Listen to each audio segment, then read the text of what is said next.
Halo adik-adik, perkenalkan nama kakak Kenata. Kakak adalah mahasiswa KKN dari Universitas Udayana. Di video kali ini, kakak akan ngasih tahu kalian bagaimana cara bijak berplastik.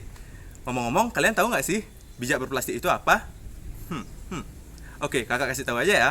Jadi, bijak berplastik itu adalah bagaimana kita menggunakan plastik sebaik-baiknya agar tidak merusak lingkungan di sekitar kita.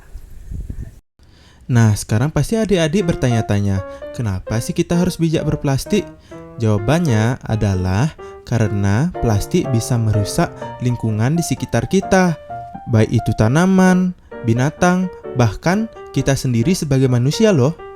Kalian tahu nggak sih, ternyata negara kita Indonesia merupakan penyumbang sampah plastik terbesar kedua di dunia. Sampah plastik di Indonesia itu mencapai 64 juta ton per tahunnya. Banyak banget nggak tuh?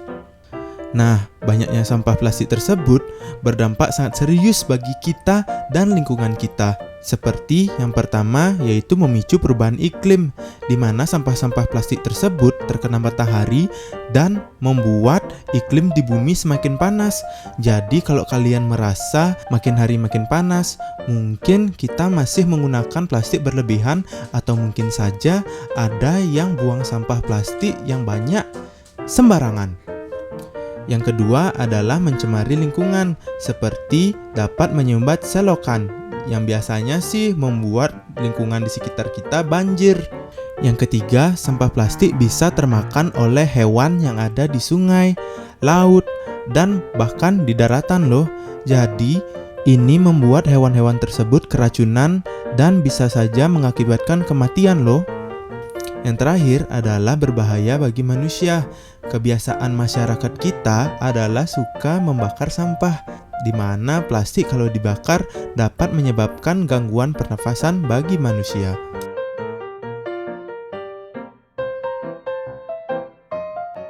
Nah, yuk adik-adik, mulai sekarang kita harus bisa bijak berplastik. Selain menguntungkan buat kita, ini juga menguntungkan untuk lingkungan di sekitar kita. Nah, gimana tuh caranya? Yaitu dengan cara 3R, yaitu reduce, reuse, dan recycle. Reduce itu adalah mengurangi penggunaan plastik di sekitar kita, seperti menggunakan botol minum, kita ganti menjadi tumbler. Biasanya kan kita beli-beli itu minum, jadi sekarang tumbler kita bisa isi ulang airnya, jadi tidak perlu menggunakan plastik berlebihan. Yang kedua adalah reuse.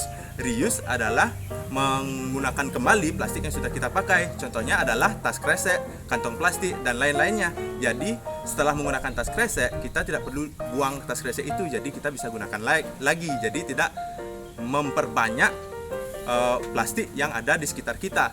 Yang ketiga adalah recycle. Recycle adalah mendaur ulang plastik yang sudah kita pakai. Jadi kita bisa gunakan untuk menjadikannya tas, menjadikan baju, atau bahkan layangan. Nah, bagaimana adik-adik? Sekarang sudah tahu kan bagaimana cara kita bijak berplastik dan sudah tahu kan apa saja dampak dari plastik tersebut. Nah, mulai hari ini, ayo kita jadi generasi yang bertanggung jawab dan bijak berplastik. Nah, sekian dulu ya video kali ini. Semoga bermanfaat. Dadah.